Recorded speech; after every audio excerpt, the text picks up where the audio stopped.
পাকিস্তানের হয়ে গুপ্তচর বৃত্তির অভিযোগে ভারতে গ্রেপ্তার ইউটিউবার জ্যোতি মালহোত্রার সম্পর্কে একের পর এক চাঞ্চল্যকর তথ্য উঠে আসছে। এবার পাকিস্তান আফগানিস্তান সীমান্তে তার যোগাযোগের তথ্য পাওয়া গেছে বলে দাবি তদন্তকারীদের।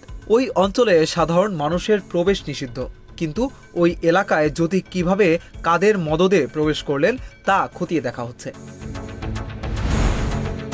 ভারতীয় সংবাদ মাধ্যম আনন্দবাজার অনলাইন বলছে, হরিয়ানার ইউটিউবারকে পাকিস্তানের হয়ে গুপ্তচর বৃত্তির অভিযোগে আগেই গ্রেপ্তার করেছে পুলিশ।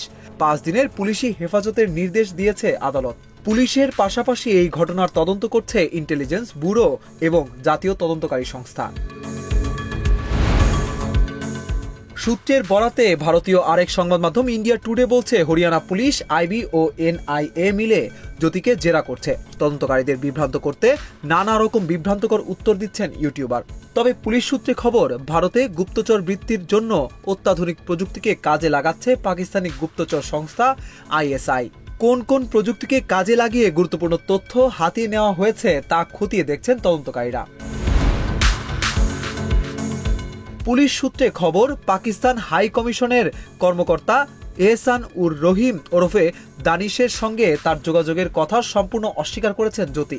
এহসান ওরফে দানিশকে গত 13 মে দুদেশের সামরিক অস্থিরতার সময়ে বহিষ্কার করেছিল ভারত। জ্যোতির মোবাইল পরীক্ষা করে জানা গেছে, দানিশের সঙ্গে তার কয়েকটি কথোপকথন মুছে দেওয়া হয়েছে। আর এ থেকেই তদন্তকারীদের ধারণা ওই কথোপকথনেই রহস্য লুকিয়ে রয়েছে। পাকিস্তানি এজেন্টকে কি তথ্য পাঠানো হয়েছিল ওই মেসেজ উদ্ধারের পরই জানা যাবে।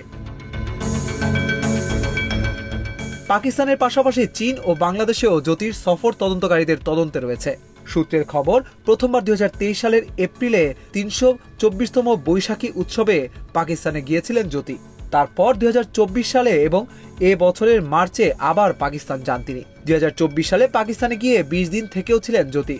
তারপর সেখান থেকে ভারতে ফিরে ওই বছরেই চীনে যান হরিয়ানার ইউটিউবার। জ্যোতি ইউটিউবে ট্রাভেল উইথ জো নামে একটি চ্যানেল পরিচালনা করেন। পুলিশ দাবি করছে, জ্যোতি মালহোত্রা মোটা অঙ্কের অর্থের বিনিময়ে পাকিস্তানি গোয়েন্দা সংস্থা আইএসআই এর কাছে তথ্য পাচার করতেন। এছাড়া জ্যোতির বিরুদ্ধে পাকিস্তানি এক এজেন্টের সঙ্গে ঘনিষ্ঠ সম্পর্কে জড়ানোর তথ্য পাওয়া গেছে। হিন্দুস্তান টাইমস বলছে, জ্যোতির ইউটিউব চ্যানেলে 77,000-এর বেশি সাবস্ক্রাইবার রয়েছে। তিনি ভ্রমণ সংক্রান্ত ভিডিও বানিয়ে ওই চ্যানেলে আপলোড করতেন।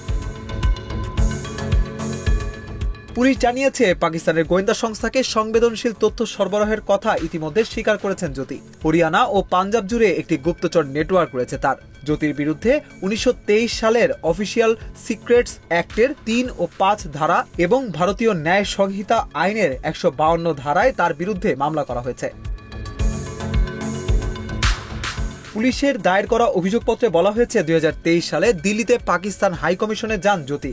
সেখানে তিনি নয়াদিল্লিতে পাকিস্তান হাই কমিশনের কর্মী এহসান উর রহিম ওরফে দানিশের সংস্পর্শে আসেন। পরে তার মাধ্যমে পাকিস্তানে ভ্রমণে গিয়েছিলেন তিনি। সেখানে এহসান ওরফে দানিশ তাকে পরিচয় করিয়ে দেন পাকিস্তানি নিরাপত্তা ও গোয়েন্দা কর্মকর্তাদের সঙ্গে। তদন্তকারী পুলিশ কর্মকর্তারা আরও দাবি করেছেন, নিয়মিত যোগাযোগের সূত্র ধরে পাকিস্তানি একজন গোয়েন্দা সদস্যের সঙ্গে ঘনিষ্ঠ সম্পর্কেও জড়িয়ে পড়েন জ্যোতি মালহোত্রা। এমনকি তার সঙ্গে ইন্দোনেশিয়ার বালিতেও ভ্রমণ করেছিলেন তিনি।